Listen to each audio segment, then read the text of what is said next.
Hello guys, जय माता दी, जय श्री राम। आप सबका स्वागत है सनी बेल ब्लॉग चैनल पर। आज की हमारी जर्नी होगी जलंधर से लेके सोनप्रयाग तक की, और रास्ते में आपको दिखाएंगे देवप्रयाग संगम और माँ धारी देवी टेम्पल, जिसे चार धामों का रक्षक भी माना जाता है।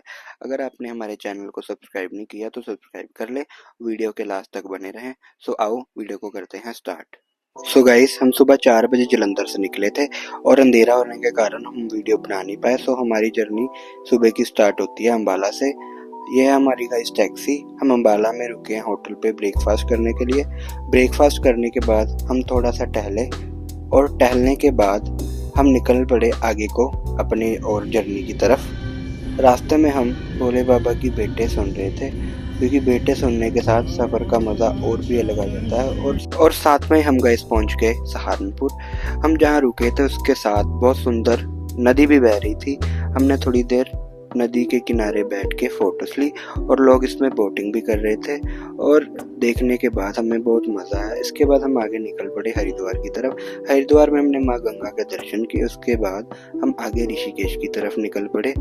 ऋषिकेश पे पहुंचने से पहले ही गाइस सब जगह का व्यू बदल गया। बड़े बड़े पहाड़, ठंडी हवा हो गई, और सुंदर सुंदर बादल। हर जगह नदियां ही नदियां मिल रही थी, और जिन्हें देखकर हमारा सफर और भी मजेदार हो गया। और गाइस साथ में हमने रास्ते में देखे बहुत सुंदर ब्रिज, जिसमें बहुत सुंदर सुंदर कलाकृति की गई थी। और इसके बाद ही गाइस हमें मिल गया 2-3 घंटे का लंबा जाम। इसके कारण हमारे फोन भी बंद हो गए थे, और हमने रात को ऋषिकेश में ही रुकने का निर्णय लिया, और सुबह हम अपने दिन की शुरुआत यहीं से ही करेंगे।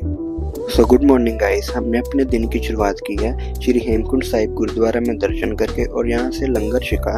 लंगर छिकने के बाद हम निकल पड़े अपने आगे के सफर में। आगे का सफर हमारा था देवप्रयाग। देवप्रयाग वो जगह है जहाँ 2 नदियों का संगम होता है। ऋषिकेश के बाद गाइस सड़कें थोड़ी खतरनाक भी हो जाती हैं, कृपया आप सभी ध्यान से जाएं। और 3-4 घंटों के सफर करने के बाद हम पहुंचने वाले थे अपने डेस्टिनेशन, जो कि देवप्रयाग संगम था। सो बातों में गाइस हम पहुंच गए हैं संगम पर, और ये 20 मिनट का कम से कम पैदल रास्ता है। और रास्ते में बहुत सुंदर एक ब्रिज जाता है, जो कि भागीरथी नदी के ऊपर बना हुआ है। पानी नदी में बहुत कम था, क्योंकि पीछे मेंटेनेंस का काम चल रहा था, और उन्होंने पानी के फ्लो को थोड़ा कम करके छोड़ा हुआ था। और फिर से गाइस बातों में हम पहुंच गए देवप्रयाग संगम घाट पर, जहाँ हमने जाते ही बहुत सारे फॉरेनर्स देखे, और मन को बहुत अच्छा लगा कि देशों विदेशों से लोग भारत की सुंदरता को देखने आते हैं। और इसी के साथ मन में बहुत अच्छी पॉजिटिव फील आ रही थी, क्योंकि आज हम अपनी आंखों से संगम का दृश्य देखने वाले थे। गाइस हम पहुंच गए हैं देवप्रयाग, और ये है भागीरथी, और गाइस इधर से आ रही है अलकनंदा, और यहाँ पे इनका संगम है। ये मिलकर बन रही है गंगा। व्यू देखो बहुत अच्छा है गाइस। हम वहाँ से आए हैं।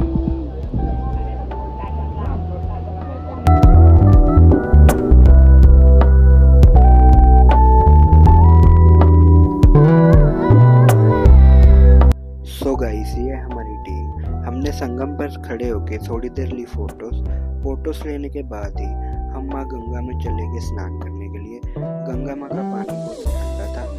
हमने थोड़ी देर पानी में मस्ती भी की और डुबकी भी लगाई। डुबकी लगाने के बाद गाइस मन को शांति से मिल गई। गाइस हमने स्नान कर लिया है, और हम अब वापस जा रहे हैं। ये है संगम। और गाइस हमने देखा कि दीवार के ऊपर भगवान के बहुत सुंदर चित्र बने हुए थे।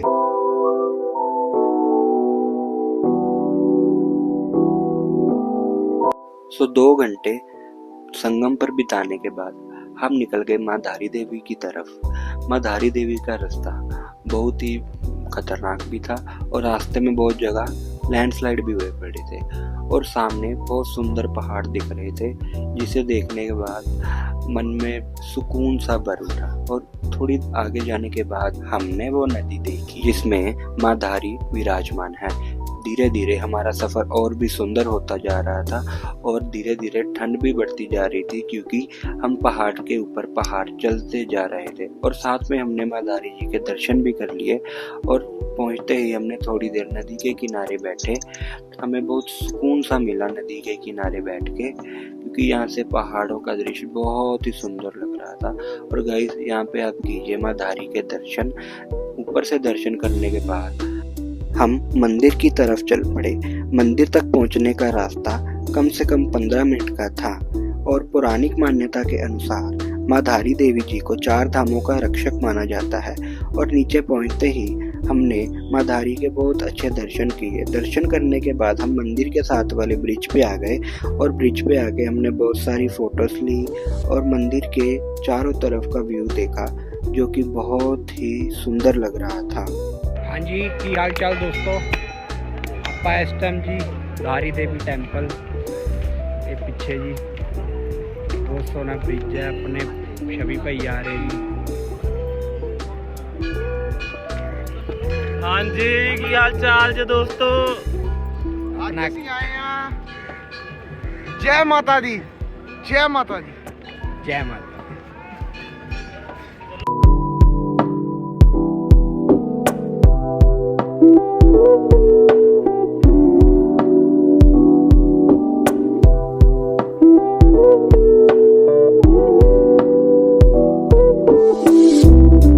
माँ धारी के दर्शन करने के बाद हम निकल पड़े सोनप्रयाग की तरफ, जो कि हमारे आज के दिन का आखिरी पड़ाव था।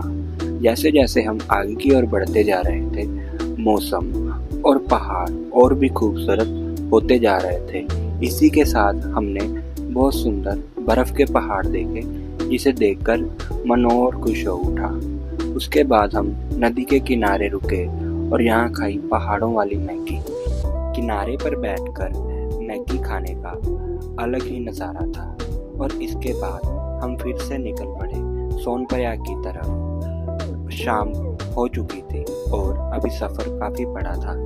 हमने तय किया था कि अब हम सीधा सोनप्रयाग जाकर ही रुकेंगे, क्योंकि ठंड भी बढ़ती जा रही थी और सूरज ढलने को आ उठा था और हमें समय पर सोनप्रयाग पहुंचना था, क्योंकि सुबह जल्दी उठकर हमें केदारनाथ की यात्रा भी स्टार्ट करनी थी। चलते चलते हमने बहुत ही सुंदर पहाड़ों वाला सनसेट देखा। धीरे धीरे हम सोनप्रयाग की तरफ बढ़ते जा रहे थे और 3 घंटे के सफ़र के बाद हम फाइनली सोनप्रयाग पहुंच गए। और पहुंचते सबसे पहले हमने अपने लिए कमरा ढूंढा और कमरा लेने के बाद बाहर का नज़ारा मानो जैसे जन्नत में ही आ गए। सो गाइस, आज के दिन का सफ़र यहीं पर ख़त्म होता है। अगर आपको हमारी वीडियोस अच्छी लगे और ऐसी न्यू और वीडियोस चाहते हो तो हमारा चैनल कर लो subscribe. Thank you so much guys. Har Har Mahadev.